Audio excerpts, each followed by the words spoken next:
In our last video, we took a look at how to put these dimensions in. Last thing that I want to do here is show you how to change these so they're fractional like I'm showing you here, and also how to increase the size of the font, because it's really hard to see it like this, and if we're going to be working with these drawings in the shop, we want those dimensions to be clear. So what we're going to do is we're going to right click on a dimension, okay, and then we're going to go to Edit Dimension Style. Now this might take a second or two for it to pop up, because we do have quite a few dimensions here that it's trying to work with. So give it just a second here.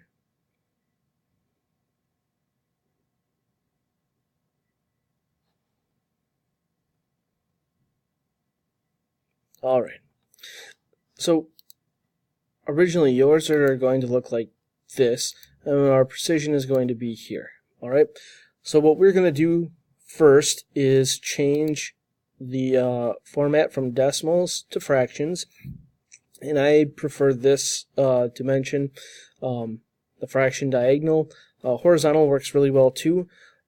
I try to avoid the fraction not stacked, because sometimes that could be a little bit difficult to read, so choose one of the two here. Then the precision. Okay, we're going to go down to the 1/16 of an inch, because again, that's what we have tested on.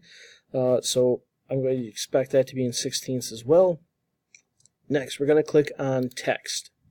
And under the text, this is going to be at this size, the 0.120 inches.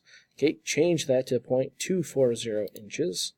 And then we need to click on this pencil right here.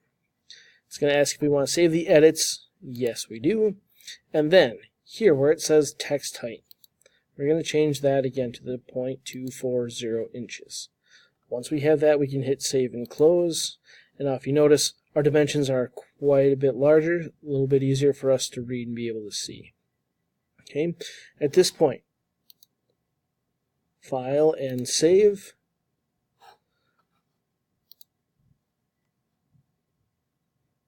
This should be under your folders here. Again, you probably don't have quite as many folders as this, but I want to say that under Gumball Machine 10, because that's where I had this saved before. Hit save, it's here, and then once we have this saved, we're going to need to print out a copy. Okay, one that I'm going to be taking a look at. Make sure that we have everything here, and if we don't, we might want to make those adjustments before you head out into the shop to start construction. Alright, and with that, this is the end of our drafting portion for our Gumball machine. The rest will be handled out in the shop. Thanks for watching, guys.